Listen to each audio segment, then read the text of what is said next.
ng Diyos. Hindi ba ikaw ang Mesiyas? Bakit hindi mo tanggalin ng mga pako sa kamay at paa mo? Iligtas mo yung sarili. Patawag mga manghel para ligtas ka. Sama mo na rin kami. Tumigil ka! Ikaw na nagsabing siya ang Diyos, na siya ang Mesiyas. Matawad ka naman sa ginagawa mo. Tayong dalawa, mga masalanan tayo, mga halangang bituka. Pero ang taong ito, wala siyang ginagawang masama. Panginoon, pag nakarating ka sa iyong kaharian, naway isama mo ako. Isama mo ako sa iyong paraiso. Ngayon din, sinasabi ko sa iyo, isasama kita sa aking paraiso.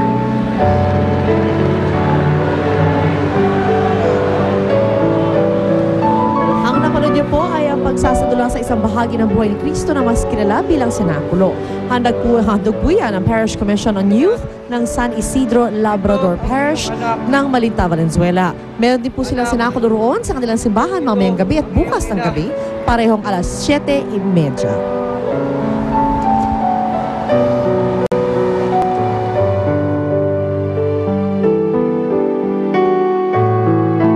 Bahaging ito ay hatid sa inyo ng tamang asim na sukang Silver Swan.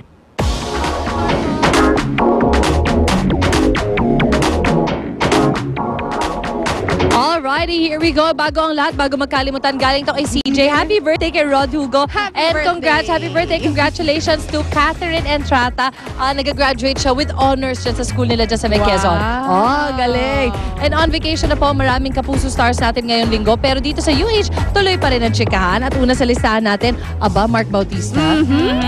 Na sumalang na bilang Kapuso sa Party Pilipinas. Very happy raw siya sa warm welcome ng Kapuso Network. Kaya naman promise niya, more than pagkanta ang maaasahan natin sa kanya. Ayan, nako, ano kaya yan mga Kapuso? Let's watch this.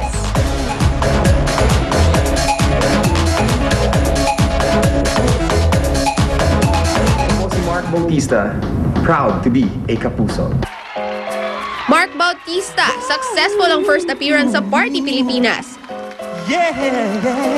Mula sa pagiging official Kapuso ni Mark Bautista, finally, napanood na siya noong linggo sa kanyang first appearance sa grand launch ng Asia's Party Capital, ang Party Pilipinas. Sobrang happy ako na napabilang ako dito sa grupo. Kitang-kita ang galing ng hunk balladeer sa pagkanta. Sa unang pagsabak ni Mark bilang Kapuso, nakasama niya ang ilan sa mga magagaling na mga GMA stars tulad ng La Diva.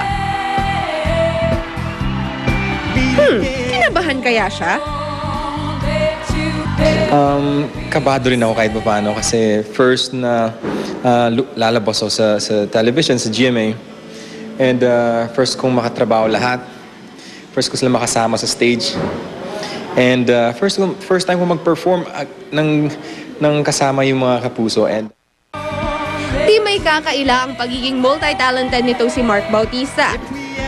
Kaya naman inaasahang sa mga darating panalinggo ay hindi lang ito magpapamalas ng galing sa singing. Sigurado, pati na rin sa dancing. Abangan yan.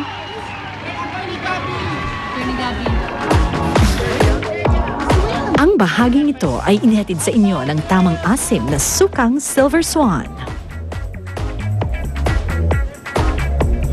Mainit na naman po ang ating usapan sa Kapuso sa Batas mamaya. Ang pangampanya ng mga lokal na kandidato ngayong Semana Santa. May bili na ang COMELEC na huwag nang gawin yan pero binding ba sa batas yan? At kayo, paano kayo magsusumbong naman? Aalamin po natin ang mamaya kasama si Attorney Gabby Concepcion sa pagbabalik ng Unang Hirit. Panalo ka ang buong maghapon ay tiyak na sisigla sa Unang Hirit.